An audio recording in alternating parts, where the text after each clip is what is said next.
안녕하세요. 남양주시 고당센터입니다. 오늘은 당뇨병의 관리 방법에 대해서 이야기 나누어 보겠습니다. 남고당 선생님, 어서 오세요. 네, 어서 보고 싶어서 어서 왔습니다. 지난 2주일 동안 입이 근지러워서 얼마나 참았는지 몰라요. 이당뇨, 체혈암, 남고당, 우리 셋은 지금도 함께지만 영원히 함께해요. 네? 닭살 멘트 날리고 지난번처럼 커피 사달라고 하시는 거죠? 흐흐, 그 말도 맞기는 한데요. 사실은 제가 지난달에 받은 검진 결과가 나왔습니다.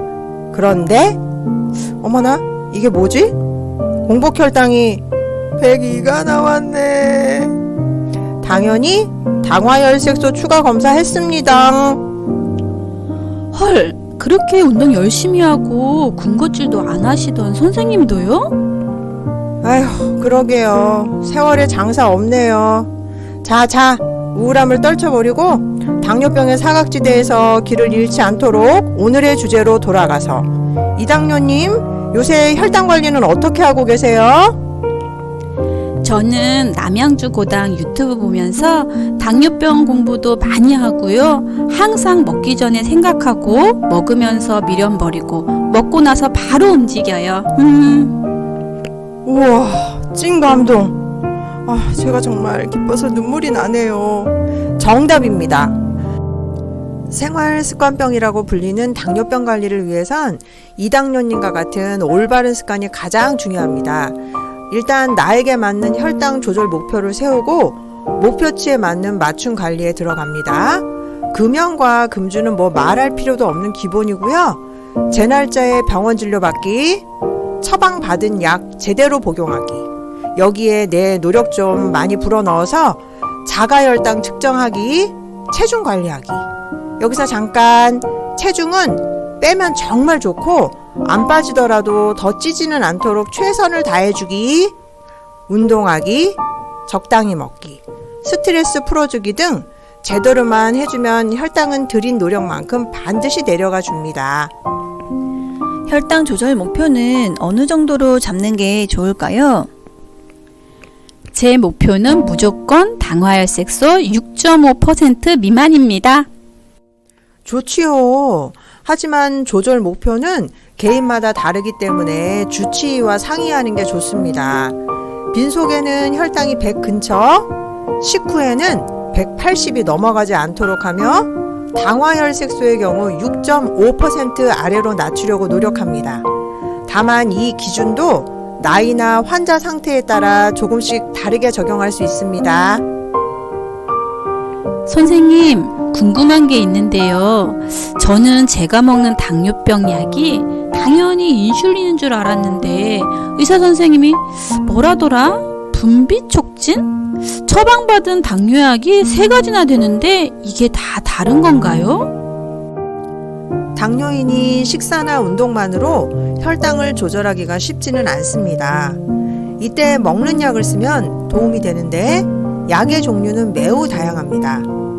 췌장에서 인슐린이 나오도록 자극하는 약, 인슐린이 세포에 포도당을 넣어주는 작용을 도와주는 약, 장에서 포도당 흡수가 빨리 되는 것을 더디게 해서 혈당이 급격히 상승하는 것을 막아주는 약 등 이 그림에서보다 종류가 훨씬 더 많습니다.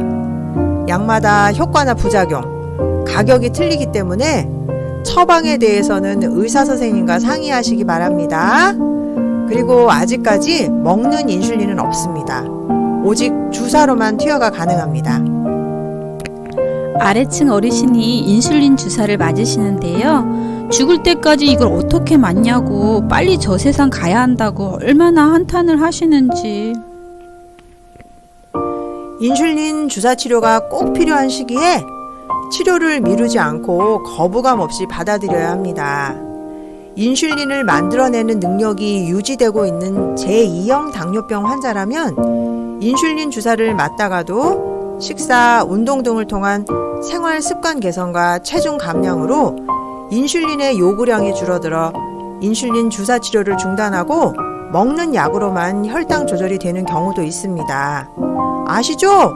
지나간 버스에 손 흔들어봤자 소용없다는 거. 왔을 때 바로 타야죠. 주사 맞으라고 할 땐 맞아야 합니다. 네. 다음은 식사 관리인데요. 저는 굵고 짧게 세 끼를 제때 골고루 적당량을 천천히 꼭꼭 씹어 먹는다 라는 식사 원칙만 말씀드리겠습니다. 상세한 내용은 남양주 고당 영양교육 유튜브 영상을 보시면 쉽고 재미있게 배울 수 있습니다. 강추. 이당뇨님, 저번에 공복으로 새벽 운동 나갔다가 저혈당으로 119에 실려간 적 있었죠? 하하, 저희 당뇨병 관리 흑역사 중 가장 큰 사건이었죠. 당뇨인에게 운동은 약입니다. 운동은 혈당을 낮추는 데 큰 도움이 됩니다. 하지만 잘못하면 독이 될 수도 있습니다. 운동은 혈당이 오르기 시작하는 식후에 하는 것이 좋습니다. 즉각적으로 혈당이 내려갈 뿐만 아니라 장기적으로 볼 때 체중과 체지방이 줄어들면서 혈당 감소 효과는 증가되고 인슐린의 작용이 개선되어 혈당 조절이 좀 더 쉬워집니다. 당뇨인에게 좋은 운동은 어떤 것들이 있나요? 특별히 더 좋은 운동이 따로 있는 것이 아니라 지겹지 않으면서 규칙적으로 꾸준히 할 수 있는 운동을 찾아야 합니다. 아무리 좋다고 하는 운동도 한숨 쉬면서 억지로 한다면 과연 얼마나 할 수 있을까요? 짜증나는 운동은 좋지 않습니다. 권장사항을 말씀드리자면 가급적 일주일에 3에서 5회 이상의 유산소 운동과 2, 3회 정도의 근력 운동을 식사 1시간 후에 시작하는 것이 좋으며 운동 시간은 3, 40분 정도가 적절합니다. 운동 강도는 등에 약간 땀이 나면서 숨이 차지만 옆 사람과 이야기 나눌 수 있을 정도가 좋습니다.